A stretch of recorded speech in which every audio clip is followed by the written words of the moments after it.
হরে কৃষ্ণ, রাধে রাধে বন্ধুরা। তো গাছে এত ফুল ফুটেছে দেখো তোমরা, নভেম্বর গাছ। তো দেখতে পাচ্ছ কত ফুল ফুটেছে।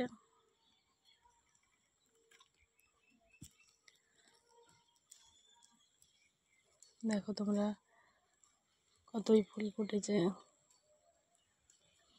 তো কেউ বলছে আমাকে গোবিন্দচরণের মালা করে দাও, কেউ বলছে আমায় গোবিন্দচরণের মধ্যে দাও। তো কাকে রেখে কাকে তুলি তোমরা বলো? এত সব ফুল তুলে কি দেওয়া যায়? কতই দেবে বলো? তো যতটা তোলা যায় ততটাই তুলছি।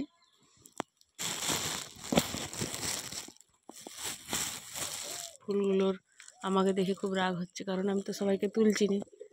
কেউ বলছে আমাকে তুলো, আমাকে নিয়ে যে গোবিন্দচরণের মালা চরণে দাও। কেউ বলছে আমাকে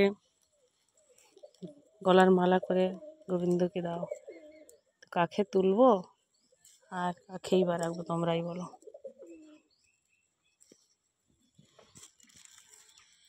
শুধু কি এই ফুল? এরপর গাঁদা ফুল তুলেছি, চন্দ্রমল্লিকা তুলেছি। তাহলে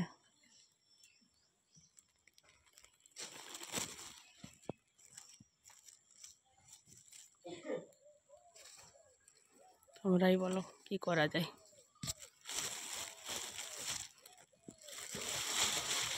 কত ফুল ফুটেছে এখন।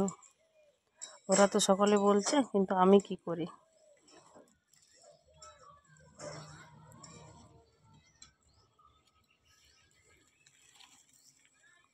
তো আমি একটা ড্রাগন গাছ লাগিয়েছি, তার অবস্থাটি দেখো।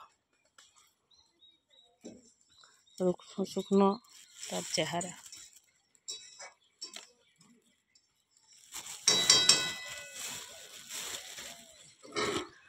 আমাদের প্রাকৃতিক পরিবেশকে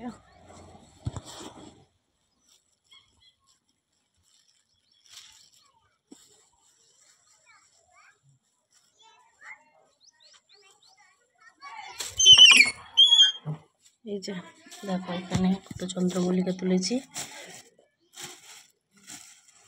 দেখতে এক চিকচিকি মোটি চন্দ্রমল্লিকা তোলা আছে। এবার তোলা হবে মঞ্চ পাতা। আছে তুলসী পাতা, আমার এই যে কালো তুলসী, ছোট্ট করে একটি গাঁদা ফুল ফুটেছে এখানে। গাছটি আগের গাছে প্রচুরই ফুটেছে।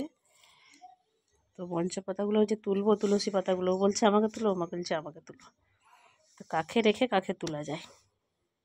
সবাই তো চাইছে গোবিন্দচরণ পর্যন্ত পৌঁছাতে, কিন্তু সকলকে তো তুলে গোবিন্দচরণ পর্যন্ত পৌঁছানো যাচ্ছে না। তো যাই হোক, এটা হচ্ছে আমার তুলসী বাগান।